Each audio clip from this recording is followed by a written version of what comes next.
very, very important. You know, we've talked about reflective and pre-reflective consciousness already.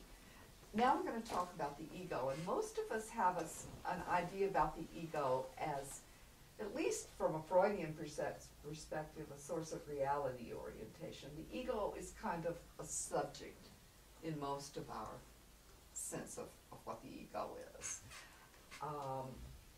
So from this perspective, the ego is an object, not a subject.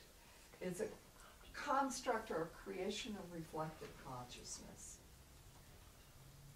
We talked about pure and impure reflection. I think it's born of impure reflection, and is often, if not always, contaminated with the judgments of the original powerful others in our lives, because we want to recapture that object that we are out there in the world for the other. So Sartre says that perhaps the essential role of the ego is to mask from consciousness its very spontaneity. How about that? Wow. Can you say that again? The essential role of the ego is to mask from consciousness its very spontaneity.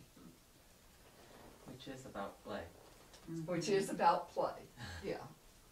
So, to mask from consciousness its very spontaneity. Okay. Why would we want to mask from ourselves our very spontaneity? Why would we want to do that? You probably know the answer at this point. What is it?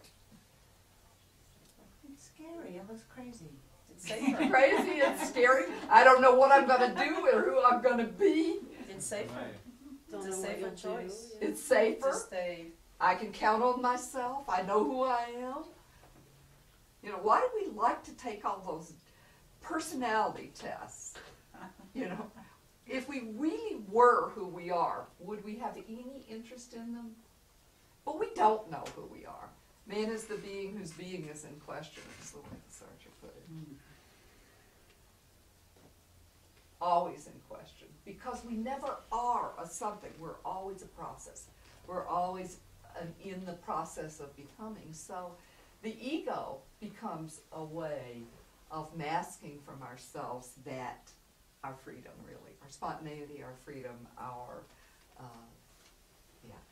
the fact that we're not ever that something, that box that we just put ourselves into, and that other people, of course, try to put us into too. Because it's scary to have somebody close to you be absolutely free too, to recognize their spontaneity, because if you do, they might not love you. They might shift and change. They might go away. How do you know that you can count on them? We like to pledge eternal love, don't we? That's the marriage vow. How often does it work? Very frequently it doesn't. It usually doesn't.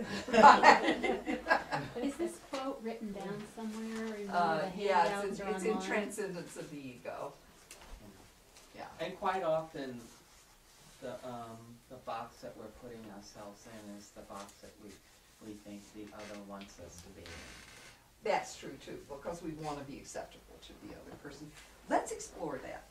I got a question. Are you talking about traits of personality here? I mean, is this We are what this talking about box that you're personality. We're talking about having a nature, a personality.